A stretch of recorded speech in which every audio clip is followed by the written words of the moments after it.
베드로전서 1장 1절에서 5절의 말씀을 받들어 읽겠습니다.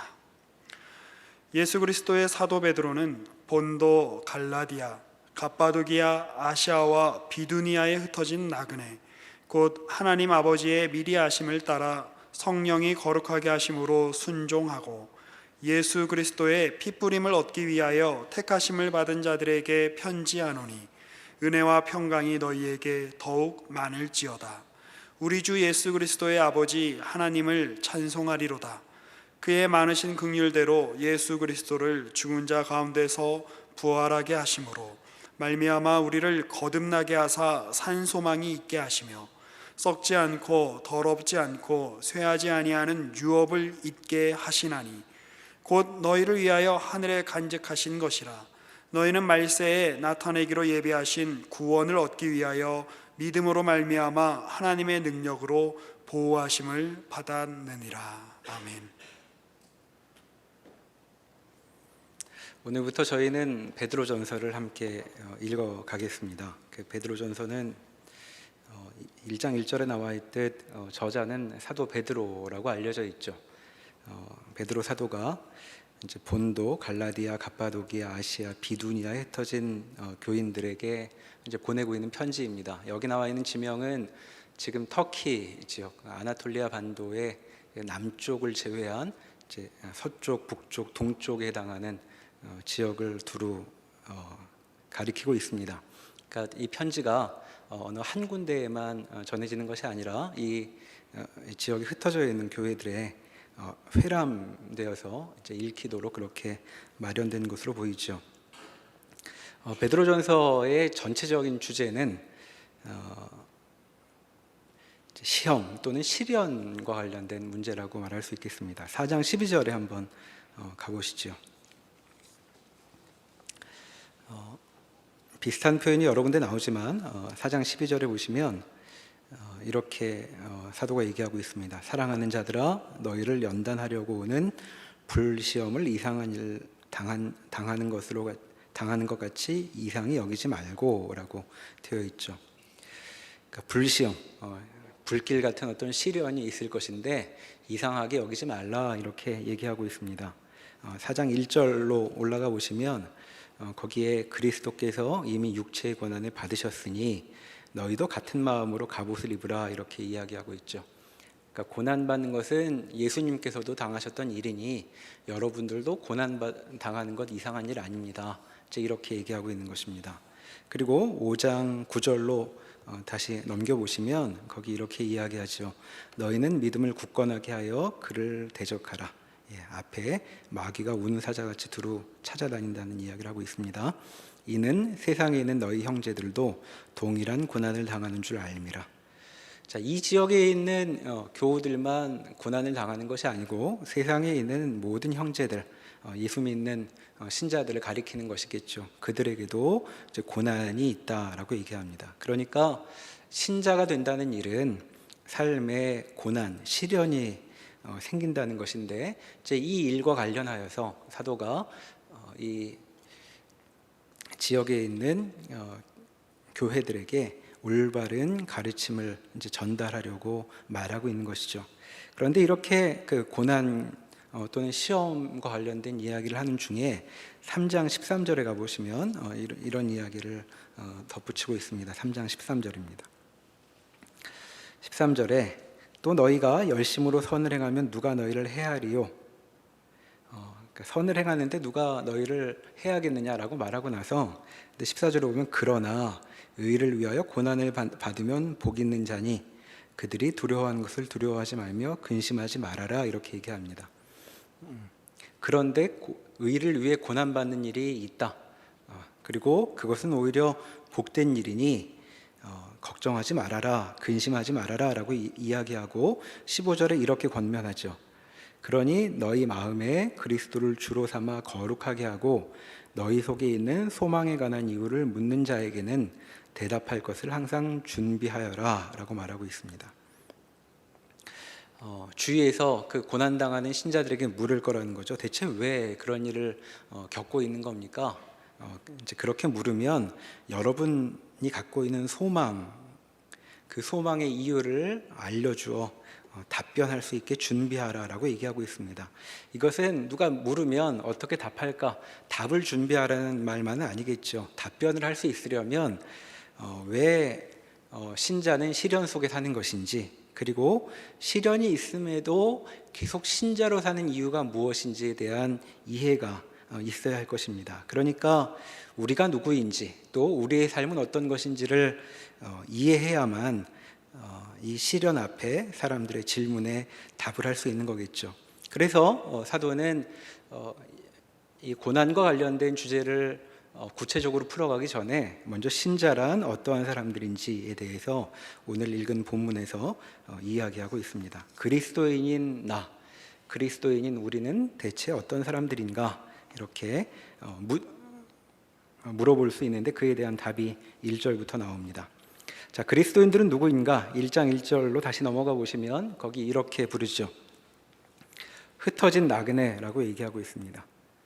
자, 신자들은 누구인가? 나그네라고 얘기하죠. 나그네란 어떤 사람들일까요? 자, 집을 떠나 객지에 있는 사람들을 말합니다. 그러니까 자기 고장이 아닌 곳에, 자기 고장을 떠나서 다른 곳에 잠시 머물거나 떠도는 사람, 이제 이게 나그네에 대한 사전적 정의죠.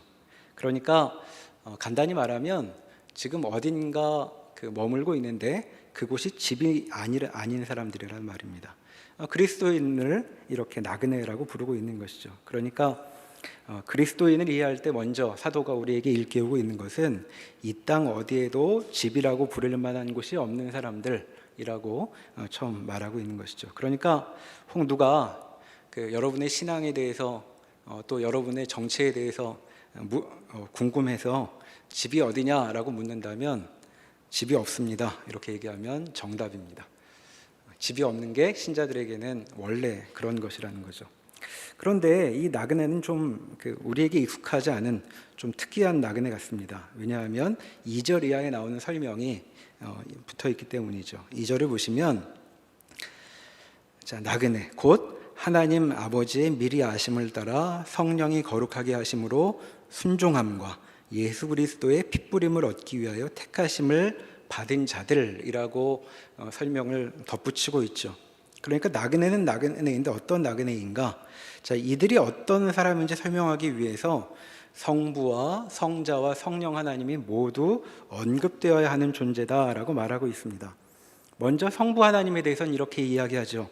성부 하나님의 미리 아심이 있는 존재들이다라고 얘기하고 있습니다.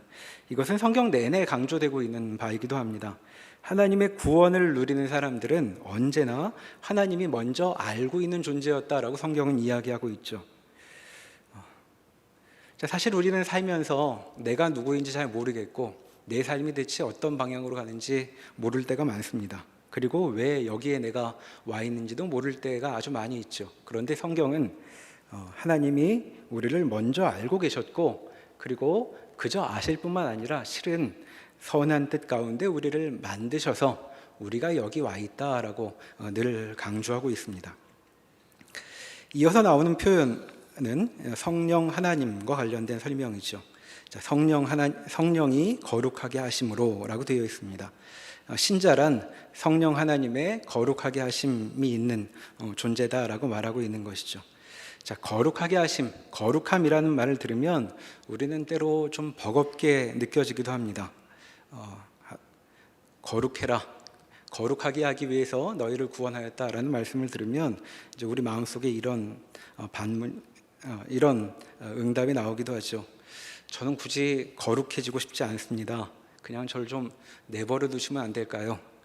이런 마음이 들 때가 있습니다. 예를 들면 마치 우리가 사회생활을 하는데 좋은 삶을 이루려면 좋은 스펙을 갖춰야 해라는 이제 이런 분위기가 있지 않습니까? 근데 그런 압박이 심하다 보니까 우리가 어떻게 답하냐면 나 그냥 살래요. 대단해지고 싶지 않습니다. 안 훌륭해지고 그냥 이대로 살아도 되니까 저보고 더 무언가 갖추라고 하지 말면 좋겠습니다. 이제 이런 느낌이 우리에게 있습니다. 그러니까 거룩해라라는 말을 들을 때에도 마치 우리의 의지와는 상관없이 어떤 레이스에 끌려나가 있는 것 같은 그런 느낌이 드는 것이죠. 그러니까 그 거룩하게 한다라는 말을 들을 때면 하나님이 우리를 훌륭한 사람으로 만들어주겠다는 것으로 먼저 다가오는 것 같습니다. 그런데 성경을 보면 거룩함은 이런 식으로 소개되고 있지 않죠. 창세기 2장으로 한번 가보시겠습니다.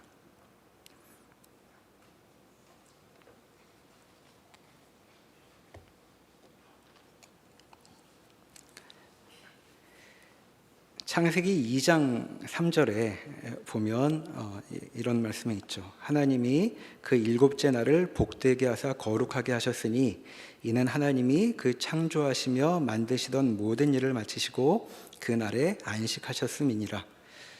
여기 나와 있는 거룩함이라는 말이 창세기 전체에 나와 있는 유일한 거룩함을 언급하는 경우입니다. 자, 여기서 말하는 거룩함이란 하나님께서 6일 동안 어떤 일, 창조를 행하셨고 그 일을 완료하셔서 완성하신 다음에 하나님의 일을 마치시고 안식하실 때에 택하신 단어이죠.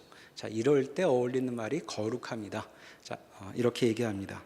그리고 창세기 내내 거룩함에 대한 이야기가 한 번도 안 나오고 출애굽기 3장에 가보면 두 번째로, 성경에서 두 번째로 거룩함을 얘기하고 있는데 또 한번 보시죠. 출애굽기 3장 5절입니다. 83면쯤에 있습니다. 출애굽기 3장 5절에 거기 모세를 부르신 하나님께서 이렇게 모세에게 말씀하시죠. 하나님이 이르시되 이리로 가까이 오지 말라. 내가 선 곳은 거룩한 땅이니 내 발에서 신을 벗으라. 자, 여기서 거룩함은 하나님께 속한 곳, 자, 하나님이 계신 곳을 가리키고 있습니다. 이와 같은 이제 거룩함이란 말이 성경에서 처음으로 쓰였던 예들을 보면 1차적으로 거룩함이라는 말은 어떤 도덕적인 차원, 또 개인의 덕성과 관련된 차원이 아니라 하나님의 일, 또 하나님 자신을 가리키려고 할 때 쓰이는 단어라는 것을 알 수 있죠. 자, 그렇게 보면 성령의 거룩하게 하심이라는 말은 우리를 그 전보다 훌륭한 사람으로 만들겠다라는 뜻. 물론 이제 구약 성경에 그런 의미가 담겨 있긴 하지만 1차적으로는 그런 의미의 그 핵심이 있는 것이 아니라 사람들을 하나님께로, 하나님의 일 속으로 불러들일 때 쓰는 말이라고 우리가 정리해 볼 수 있겠죠. 그러니까 지금 성령의 거룩하게 하심이라는 말은 우리 보고 훌륭해지라고 이제 말하고 있는 것이 아닙니다. 차라리 우리가 그렇게 훌륭해지는 문제하고 관련해서 질문을 해보자면 성경이 우리에게 훌륭해져야 하는가라고 물어볼 때 답이 무엇일까요? 이렇게 생각해 볼 수 있습니다. 매일 우리가 하루를 돌아보고 내 모습을 반성하고 내일은 오늘보다 훌륭한 사람이 되어야겠다라는 소망 속에, 그런데 그 관심의 초점이 오로지 나 자신에게만 쏠리고 있다면 그런 반성과 결심은 차라리 그만두는 게 낫겠다라고 말할 수 있는 것이죠. 그러니까 하나님, 저는 훌륭해지고 싶습니다. 그러니 주의 거룩함을 따라 살겠습니다 라고 그 말하면서 모든 관심이 나 자신, 어제보다 훌륭해지는 나에게 쏠리고 있다면 성경은 우리에게 훌륭해지라고 말하지 않는다고 정리하는 것이 더 맞을 것입니다. 하나님이 우리를 거룩하게 하시려고 하는 것은 우리를 하나님께로 더 가까이 이끌어오겠다라는 말로 이해하는 것이 맞는 것이죠. 자, 그러면 다시 본문으로 가셔서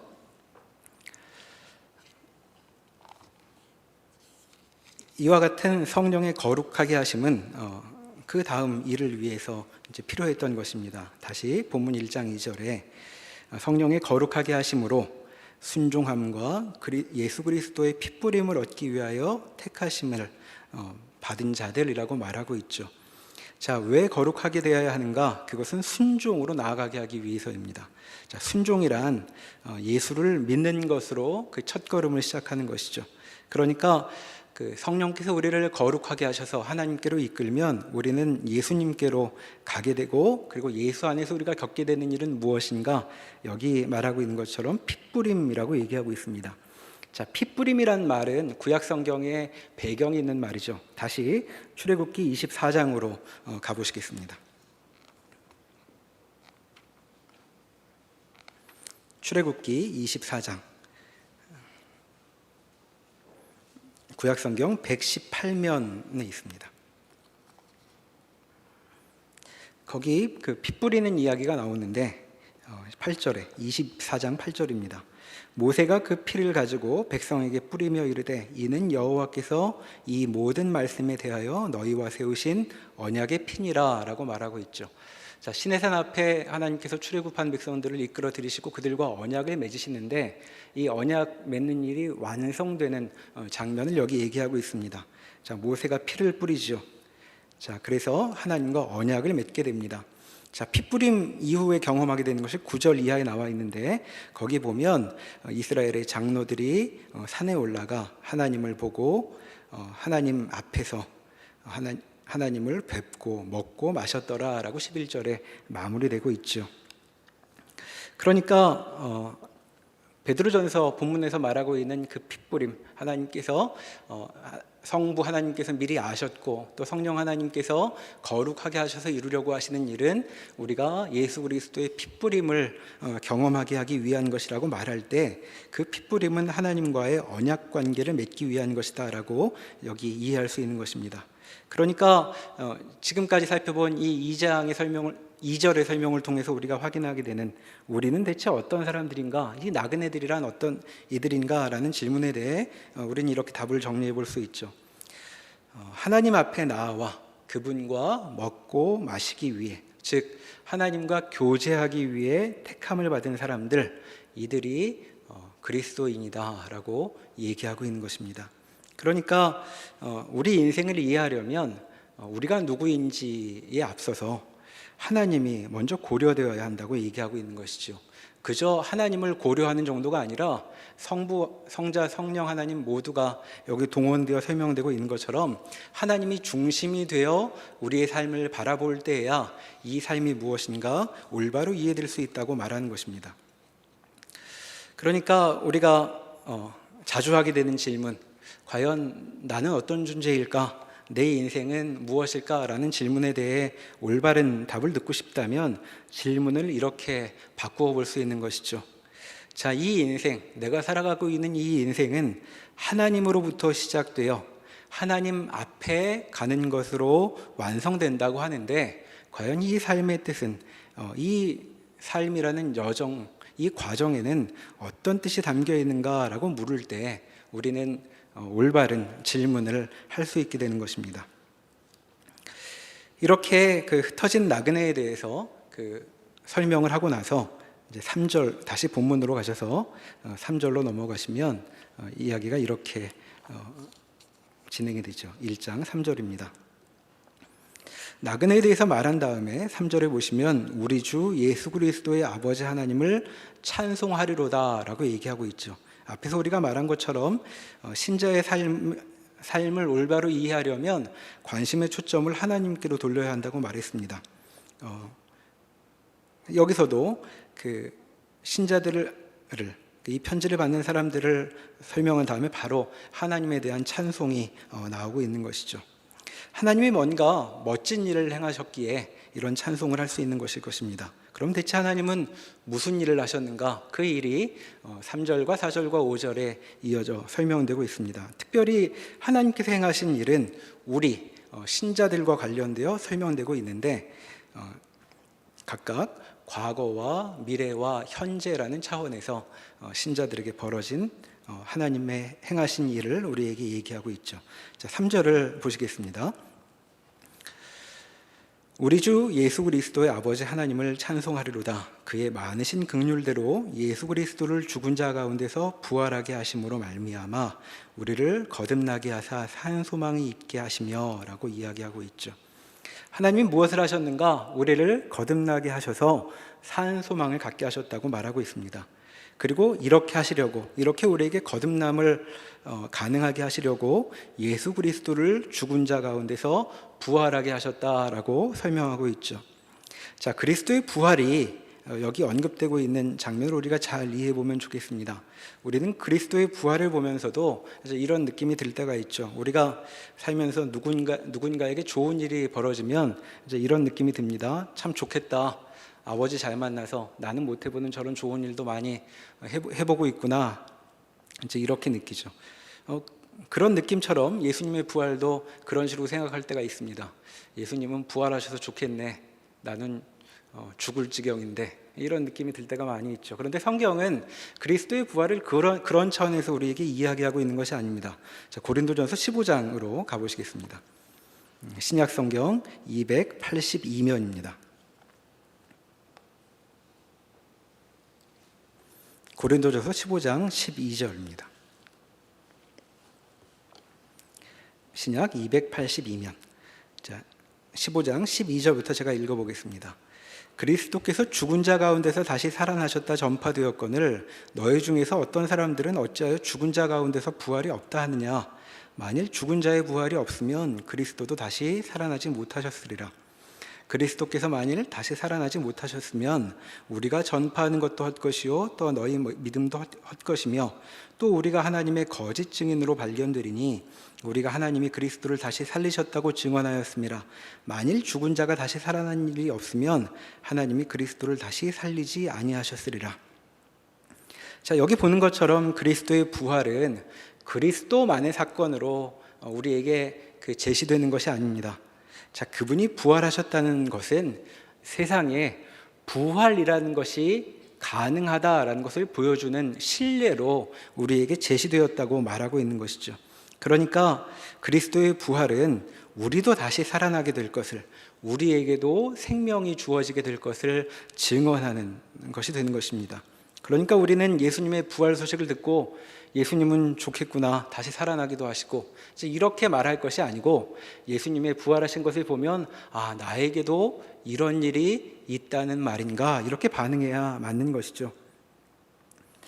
자, 다시 본문으로 가보시면 본문에서는 이렇게 이야기했습니다. 그리스도를 부활하게 하심으로 말미암아 우리를 거듭나게 하셨다라고 말하고 있는 것이죠. 자, 거듭남, 자, 다시 태어남입니다. 그러니까 거듭났다는 것은 생명이 우리에게도 임했음을 가리키는 것이죠. 자, 이 거듭남이란 말이 그 다음에 이어지는 우리에게 주어진 산 소망이 무엇인가 이제 짐작하게 하는 것입니다. 대체 우리에게 어떤 소망이 있다는 말인가? 그것은 생명일 것입니다. 우리에게도 생명이 주어진다는 것이죠. 자, 과거에 하나님이 하신 일이 무엇인가? 우리에게 생명을 주셨다라고 얘기하고 있는 것입니다. 자, 이 생명을 주셨다는 말은 하나님이 정말 찬송받으실 만하다는 것을 다시금 일깨우는 말이기도 하죠. 왜냐하면 지금 하나님께서 그리스도를 다시 살아나게 하신 일은 전혀 조짐이 보이지 않는 곳에 생명을 펼쳐 놓으셨음을 선포하고 있기 때문에 그렇습니다. 예수님의 사례를 보면 우리가 어떤 형편에 놓여 있든지 어떤 자리에 있든지 바로 거기서 꽃이 피고 열매가 맺는 일을 떠올릴 수도 있고, 그리고 그런 일을 소망할 수도 있다라고 말할 수 있는 것이죠. 왜냐하면 요한복음 1장에 보면 예수님께서 성육신하신 일을 말하면서 빛이 어둠 가운데 비쳤다라고 말합니다. 그런데 사람들이 그 일을 받아들일 수 없고 깨닫지 못하였다라고 말하죠. 자, 어둠이 빛이 비치는 것을 깨닫지 못했던 이유는 도무지 이런 곳에 그런 일, 빛이 비추는 일이 있을 거라고 상상할 수 없었기 때문입니다. 근데 이것은 예수님 시절에만 그런 것이 아니라 우리에게도 비슷하게 해당된다고 말할 수 있겠습니다. 자, 우리가 어떤 식으로 살고 있는지 한번 돌아보시죠. 우리는 살면서 자주 내가 속한 곳에서 여기가 아닌데 라는 느낌을 받을 때가 많이 있습니다. 여기가 아니고 주위를 둘러보죠. 그러면 다른 이들이 웃고 즐거워하는 모습이 보입니다. 그래서 우리는 여기 말고 다른 사람들이 기뻐하고 있는 거기에 가고 싶다는 생각이 들죠. 그래서 여기 말고 거기에 가면 내 인생도 빛이 날 것 같습니다. 그래서 우리 인생의 대부분의 노력은 여기를 탈출해서 저기로 가는 것, 그것이 우리 인생의 대부분의 노력이 담겨 있는 주제인 것 같습니다. 자, 그런 우리에 대해 성경이 묻고 있는 것이죠. 그렇다면 너희가 있는 여기에는 하나님이 안 계시단 말인가 하고 성경은 우리에게 묻고 있는 것입니다. 그리스도의 부활이 우리에게 가르쳐주고 있는 바는 여기, 바로 우리가 거하고 있는 여기에, 아무것도 없는 여기에 하나님이 계신다, 하나님이 일하신다는 것을 증언하고 있는 것이죠. 이것을 우리에게 보여주고 있는 것이 예수님의 성육신이자 예수님의 부활이라고 말할 것입니다. 나를 위해 하나님께서 바로 여기서 나를 기다리셨고 그리고 구원하셨다라고 말하고 있는 것, 그것이 신자에게 이루어진 과거의 사실이라고 성경은 말하고 있습니다. 그리고 그뿐 아니라 우리에게는 살아있는 소망이 주어지고 있다고 말하고 있죠. 자, 그 소망이 어떠한 것인지 4절에 이렇게 이어지고 있습니다. 다시 본문 1장 4절에 가보시면 썩지 않고 더럽지 않고 쇠하지 아니하는 유업을 잊게 하시나니 곧 너희를 위하여 하늘에 간직하신 것이라 라고 말하고 있습니다. 자, 우리에게 주어지는 산 소망은 유업으로 연결되고 있죠. 유업, 유산이란 말입니다.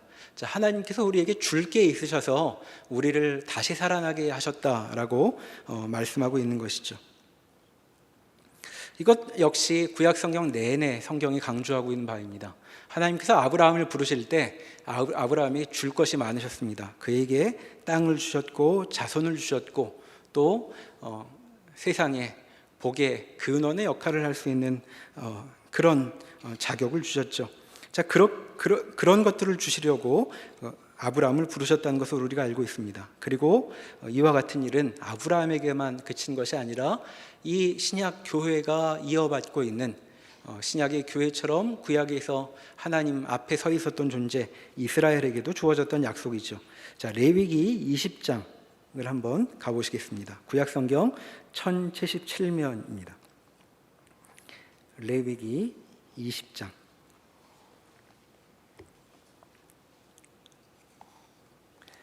22절을 보시죠. 레위기 20장 22절입니다. 자, 이스라엘 민족에게 하나님께서 어떤 유업을 주셨는가? 자, 그들이 유업받은 얘기가 여기 나오는데 이렇게 소개되고 있습니다. 너희는 나의 모든 규례와 법도를 지켜 행하라. 그리하여야 내가 너희를 인도하여 거주하게 하는 땅이 너희를 토하지 아니하리라. 너희는 내가 너희 앞에서 쫓아내는 족속의 풍속을 따르지 말라. 그들이 이 모든 일을 행함으로 내가 그들을 가증히 여기노라. 내가 전에 너희에게 이르기를 너희가 그들의 땅을 기업으로 받을 것이라. 내가 그 땅 곧 젖과 꿀이 흐르는 땅을 너희에게 주어 유업을 삼게 하리라 하였노라. 나는 너희를 만민 중에서 구별한 너희의 하나님 여호와이니라. 자, 아브라함에게 주어졌던 약속이 무엇인지 실제로 경험하게 될 사람들이 이 이스라엘 백성들인데 24절에 보면 내가 전에 약속했던 바가 있다 이렇게 말씀하셨습니다. 자, 아브라함에게 약속하셨던 것처럼 이제 너희에게 유업을 주려고 한다라고 말씀하고 있는 것이죠. 자, 여기서는 땅을 이야기하고 있습니다. 근데 이 땅, 이스라엘 백성에게 땅을 준다는 소식이 어떻게 들렸을까? 이렇게 비유해 볼 수 있겠습니다. 자, 여기 모여 있는 우리 청년들로 모여 있는데 여러분 한번 생각해 보십시오. 나이가 50쯤 되면 나도 한 500평쯤 되는 땅에 내가 원하는 대로 집을 짓고 그렇게 살겠다라고 목표를 갖고 계신 분 있으십니까? 우리는 500평 땅 별로 생각하지도 않죠. 30평이라도 50에 집이 있으면 좋겠다라는 게 우리의 소박한 꿈입니다. 그러니까 무슨 500평 땅은 다 필요 없고 30평으로 하나님 뭔가 보여주십시오라는 마음이 우리에게 들죠. 근데 바로 이스라엘이 그랬습니다. 이스라엘은 지난 400년 동안 땅이라는 것을 가져본 적이 없죠. 한 번도 자기 땅이라고 불린 데서 살아본 적이 없습니다. 그런데 지금 하나님께서 뭐라고 얘기하시냐면 젖과 꿀이 흐르는 땅을 너희에게 주겠다 이렇게 얘기하십니다. 이게 유업이었습니다. 근데 나중에 보면 이스라엘 백성이 민수기에 보면 그런 장면이 나오죠. 정말 그 땅 언저리까지 가서 정탐꾼을 보냅니다. 그래서 정탐꾼이 여름 내내 그 약속받은 땅을 돌아다니면서 여러 가지 경험을 하고 돌아오죠.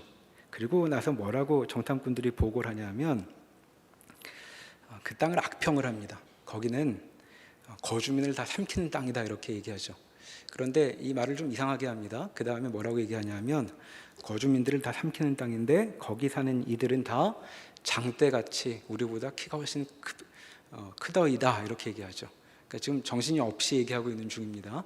가보니까 우리보다 그 머리 하나씩들 더 있어서 도무지 우리로서는 들어갈 수 없는 곳이었다고 이 얘기를 하죠. 그리고 그들이 갖고 온 증거물이 뭐였냐면 포도 한 송이를 한 송이가 달려있는 가지를 메고 오는데 혼자서 못 메고 둘이 나무에 꿰어가지고 들고 왔습니다. 그러니까 그 유업에 대해서 이스라엘 백성들이 느낀 느낌이 뭐냐면 젖과 꿀이 너무 많이 흐른다는 거죠. 너무 흘러서 못 들어가겠습니다 이렇게 얘기하는 겁니다. 그 땅이 좋은 땅이니까 거기서 태어나서 성장한 사람들은 키도 크고 기골이 장대했겠죠. 그런데 그래서 그들이 장대만한 사람들이 거기 있고 이렇게 큰 포도가 맺힌다고 이해하지 못하고 그래서 못 들어가겠다고 이제 얘기했었습니다. 그런데 지금 오늘 그 베드로전서 1장에 나와 있는 유업은 그보다 더하죠. 방금 읽었던 4절에 보면 그 유업을 이렇게 얘기합니다. 썩지 않고 더럽지 않고 쇠하지 않는 하늘에 간직된 유업을 너희가 받게 될 것이다 라고 말하고 있습니다. 자, 이스라엘 백성들의 경우를 생각해 본다면 이렇게 말할 수 있겠죠. 우리도 주의하지 않으면 그 유업이 너무 좋은 것이어서 밀어낼 수도 있겠습니다. 자, 이스라엘 백성들은 자신들을 너무 잘 파악한 나머지 그 유업을 받을 수 없다고 얘기했죠. 우리 키를 보고 저들의 키를 보니까 우리는 거기 못 들어갑니다. 사실 이스라엘 민족들은 자신들이 누구인가에 있어서 큰 오해를 했습니다. 왜냐하면 하나님께서 이들에게 유업을 주신다고 할 때 이 유업은 자신들이 갖고 있는 자신의 모습으로 파악한 상태에서 받을 수 있는 거라고 생각할 수 있는 것이 아니었던 것이죠. 자, 우리는 자신이 훌륭하면 내가 이 정도로 훌륭하니까 이 정도는 받아야 돼 이제 이렇게 생각을 합니다. 그런데 이제 이스라엘 백성들은 아무리 자신의 모습을 돌아보아도 이 정도 훌륭해서는 저렇게 좋은 것을 받을 수 없다고 느끼고 있었던 것이죠. 그런데 지금 신자들에게는 하나님께서 뭐라고 말씀하시냐면 그런 가나안 땅 같은 건 말고 하늘에서 하나님이 지키고 있는 그런 유업이 너에게 주어질 것이다 라고 말하고 있는 것입니다. 그러니까 이 말씀을 제대로 듣는다면 지금 하나님께서 우리에게 약속하시고 있는 것은 우리가 얼마나 훌륭한지, 우리의 업적이 얼마나 뛰어난지 같은 것으로 이 정도면 나도 그런 거 받을 수 있겠다라고 말할 수 있는 그런 유업이 아니라는 것을 확인하게 되는 것이죠. 우리가 아무리 훌륭해져도 아무리 뛰어나도 도무지 그 앞에 서면 어울리지 않는, 우리가 그런 것을 받을 수 없다고 말할 만한 그런 것을 받게 되는 사람들이 바로 신자들입니다. 자, 그래서 그와 같은 유업을 받기 때문에 앞에서 이들을 나그네라고 불렀던 것이죠. 자, 이들은 나그네, 집이 없는 사람들이었습니다. 자, 신자들은 왜 집이 없는 사람들일까요? 그것은 이 세상에 신자들과 그들이 갖고 있는 유업을 담아놓을 만한 공간이 없어서이기 때문이죠. 그러니까 여기에 집이 없는 것입니다. 도무지 이 세간살이를 가지고는 세상으로는 감당할 수 없어서 하나님께서 너희 집은 여기 말고 저기 하나님이 계신 곳에 있다라고 말하고 있는 것이죠. 자, 이것을 헷갈리지 말아야 할 것입니다. 우리는 세상을 살면서 여기 이제 베드로전서를 받고 있는 수신인들도 신자에서 여러 가지 악담도 겪고 사람들의 비난도 받고 또 때로는 육체적 위해도 경험하게 되는데, 자, 그와 같은 고난이 있다고 해서 이들이 이 세상 가운데 변두리에 있는 사람들이라는 뜻은 아닌 것이죠. 자, 이들이 나그네인 이유는 이 세상이 너무 작기 때문입니다. 그리고 그와 같은 사실을 여기 유업이라는 미래의 소망으로 우리에게 알려주고 있는 것이죠. 다시 본문으로 돌아가 보시겠습니다. 이제 5절에 이와 같은 미래를 갖고 있는 사람들에게 현재란 어떤 시간인가 설명하고 있습니다. 5절입니다. 너희는 말세에 나타나기로 예비하신 구원을 얻기 위하여 믿음으로 말미암아 하나님의 능력으로 보호하심을 받았느니라. 자, 우리 삶의 현재에 대해 이렇게 얘기하고 있습니다. 하나님의 능력으로 보호하심을 받고 있다. 자, 보호하심을 받는다고 얘기하면 우리가 갖고 있는 상상력은 이런 것이죠. 누군가 우리를 때리려면 우리를 보호하는 보호자가 출동합니다. 그래서 내리치려고 하는 공격을 막아내고 하는 이제 그런 수동적인 걸로 부분적인 것으로 이해하는데, 여기 하나님의 능력으로 보호하심을 받는다는 말은 하나님의 능력이 우리를 두르고 있다는 뜻이죠. 그러니까 우리 주위에 하나님의 보호로 우리의 삶이 감싸져 있기 때문에 어떤 것도 하나님 모르게 우리에게 쑥 밀고 들어올 수는 없다는 이제 그런 의미를 갖고 있는 것입니다. 어떤 것도 하나님의 보호를 따돌리고 우리에게 밀고 들어와 우리에게 해를 가할 수 없다라고 신자의 현실을 말하고 있는 것이죠. 그런데 이어지는 6절을 보면 사도가 이렇게 말해도 되나 싶습니다. 왜냐하면 6절과 7절에 이렇게 이야기를 이어가고 있죠. 그러므로 너희가 이제 여러 가지 시험으로 말미암아 잠깐 근심하게 되지 않을 수 없으나 오히려 크게 기뻐하는도다. 너희 믿음의 확실함은 불로 연단하여도 없어질 금보다 더 귀하여 예수 그리스도께서 나타나실 때에 칭찬과 영광과 존귀를 얻게 할 것이니라. 하나님의 능력으로 우리가 보호받고 있다고 말하면서 지금 이 편지를 받고 있는 수신인들의 현실을 여러 가지 시련을 당하고 있는 것이다 라고 말하고 있습니다. 7절에는 금은 불로 연단하여도 없어질 테지만 여러분들은 없어지지 않을 테니 연단을 잘 받으십시오 라고까지 말하고 있죠. 대체 불을 어느 정도로 세게 떼면 금이 타서 없어지게 될까요? 그런데 금은 없어질지언정 우리는 없어지지 않겠다고 말하는 걸 보면 금이 없어질 만큼 우리에게 시련과 연단이 강할 것을 얘기하고 있는 것처럼 보입니다. 자, 여기서 성경이 우리 삶에 대해서 얘기하고 있는 아주 불편한 진실이 드러나고 있는 것이죠. 자, 성경은 신자들에게 이렇게 얘기합니다. 너희는 하나님의 능력으로 보호하심을 받고 있다. 신자의 현재는 하나님의 물샐 틈 없는 보호 속에 있다. 그렇게 말하면서 그런데 너희는 금도 살라 없앨 만한 그런 시험을 겪게 될 것이다. 겪고 있다라고 말하고 있는 것이죠. 자, 그렇게 보면 대체 우리가 겪고 있는 어려움이란 무엇인가에 대해서 우리는 좀 다른, 익숙하지 않지만 성경의 이해에 도달할 수 있습니다. 자, 우리가 겪는 어려움들, 신자들이 겪게 되는 삶의 많은 어려움들, 물론 우리가 부족해서 잘못해서 겪게 되는 어려움들도 있지만 그런 것 말고 신자에서 겪게 되는 어려움들이 우리의 삶에 많이 있을 텐데 그 일은 하나님이 우리와 멀리 계셔서 벌어지는 일이 아닌 것이죠. 오히려 하나님이 우리와 아주 가까이 계셔서 우리의 삶이 하나님의 어떤 뜻 가운데 있어서 벌어지는 일이 이와 같은 시련인 것입니다. 당황스러운 진실이죠. 자, 하나님은 선하시다고 하는데 대체 이게 뭔가? 차라리 하나님이 모르시는데 우리가 시련을 당하는 것이 우리 마음이 더 편한지도 모르겠습니다. 그러면 하나님한테 와서 사정도 얘기하고 하나님께서 아유 고생 많았구나, 내가 깜빡했네, 이제 와서 도와주마, 이렇게 얘기하시면 위로도 될 것 같습니다. 근데 성경은 우리에게 그렇게 말하지 않습니다. 하나님은 우리를 다 알고 계시고 우리에게 선한 뜻을 갖고 계시고 그리고 우리를 보호하고 계시는데 우리는 많은 시련을 당하게 될 것입니다. 자, 하나님이 뭘 모르셔서 우리가 이런 일을 겪고 있는 것이 아니죠. 이것이 신자가 겪게 된 아주 뜨거운 현실이라고 말할 수 있겠습니다. 우리 마음을 다 태울 만큼 뜨거운, 그러나 진실인 내용이죠. 자, 그래서 5절에 신자가 누구인가, 신자에게 벌어진 일을 말하면서 이런 단어를 덧붙이고 있습니다. 자, 5절을 다시 보시면 말세에 나타나기로 예비하신 구원을 얻기 위하여 믿음으로 말미암아 하나님의 능력으로 보호하심을 받았느니라 라고 말하고 있죠. 자, 여기 믿음이라는 말이 나옵니다.